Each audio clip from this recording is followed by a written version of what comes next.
I was very fortunate to have had 10 years teaching at Oxford University between 1960 and 1970, before I had to give up teaching to focus full-time on my work as Churchill biographer. During those 10 years, one of the topics I taught was the First World War, the origins of the First World War and its course. This resulted in 2 books, my History of the First World War and my Atlas of the First World War.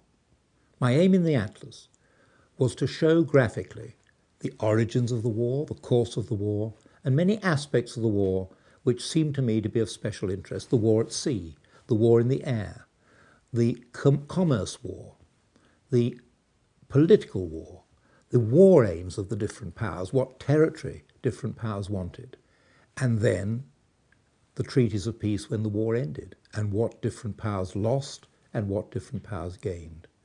It's also a human history of the war, in the battles, in the maps of war graves and war cemeteries, in the maps of the monuments to the war, which people can visit. The maps are drawn so that if you visit the battlefields, you can go and see the monuments and war cemeteries.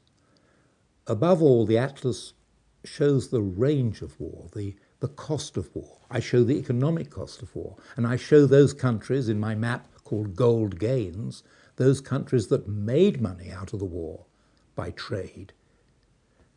And I show the losses, the tremendous war debts, which shackled so many countries for so many years after the war. And I show the map of Europe created after the First World War, the war that was to end war, and which tragically was only a prelude to a Second World War.